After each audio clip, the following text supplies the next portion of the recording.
खड़ी नमी मोघना शोभनस्वरे खनीनाम्नः उमासु शशानो मृखगो नमी मोघना गना शोभनस्वरे खनीनाम्नः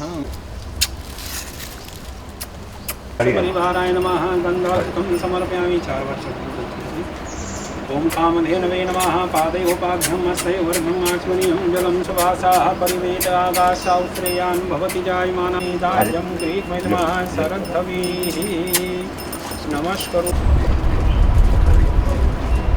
गोपाष्टमी है। आज के दिन ही भगवान श्री कृष्ण और बलराम जी गऊओं को चराने पहली बार घर से जंगल में निकले थे और मैंने भी गौ पूजा की है। गाय हमारी श्रद्धा और आस्था का केंद्र है, लेकिन केवल श्रद्धा और आस्था नहीं, आत्मनिर्भर मध्य प्रदेश हम बनाने जा रहे हैं। तो आर्थिक स्वावलंबन का एक पाया भी गाय बन सकती है। 3 चीजें प्रथम दृष्टया मुझे लगती है। एक, कुपोषण अगर दूर करना है तो गाय का दूध अमृत का काम करता है। हमने अति कुपोषित बच्चों को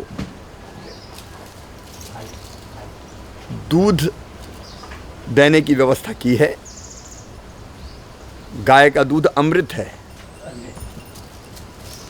ये मैंने विज्ञान भी कहता है। और इसलिए गो दूध से हम अपनी आने वाली पीढ़ी को, अपने बच्चों को स्वस्थ करें। गो दुग्ध तो अमृत है ही, लेकिन गोबर का उपयोग करके विशेषकर 2 चीजें। एक, केमिकल फर्टिलाइजर के कारण हम जो आज अन्न का सेवन कर रहे हैं वो विषाक्त है। जैविक खेती और विशेषकर गोबर पर आधारित जो खाद है उसका उपयोग करके हम धीरे धीरे इस विषाक्त अन्न से मुक्त हो सकते हैं। मैं जानता हूं कि एकदम ये काम नहीं होगा, लेकिन गाय के गोबर से या गोबर से बनी खाद, गाय के साथ साथ पशुधन भी शामिल है, गाय हो, बैल हो, बछड़ा हो, अन्य पशु हो, वो हमारी ज़मीन के लिए अमृत का काम करेगा, भूमाता के लिए अमृत का काम करेगा।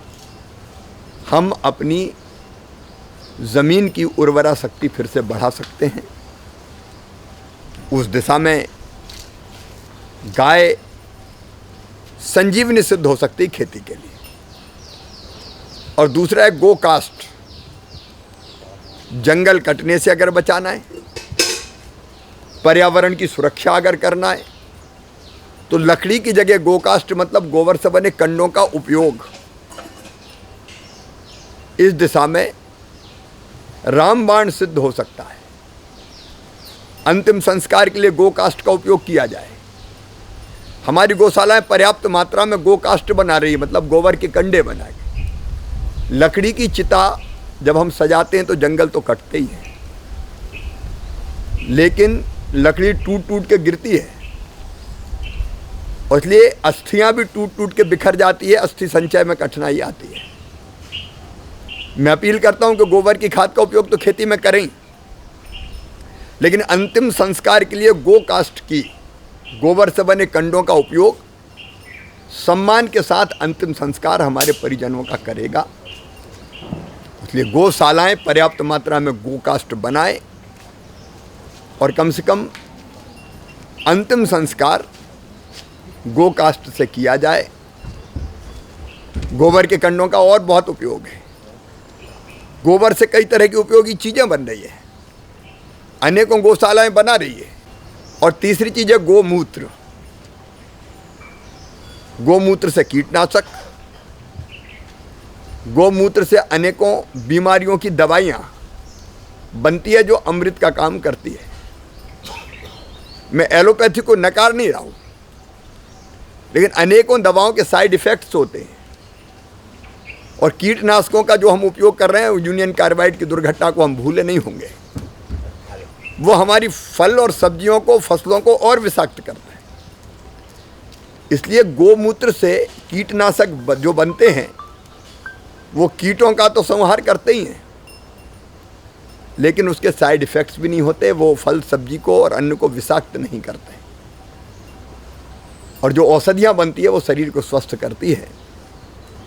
इसलिए कोई जो गौ माता को आस्था की दृष्टि से ना देखता हो, उनसे भी मैं कहना चाहता हूँ कि गो संरक्षण और संवर्धन केवल आस्था का विषय नहीं है,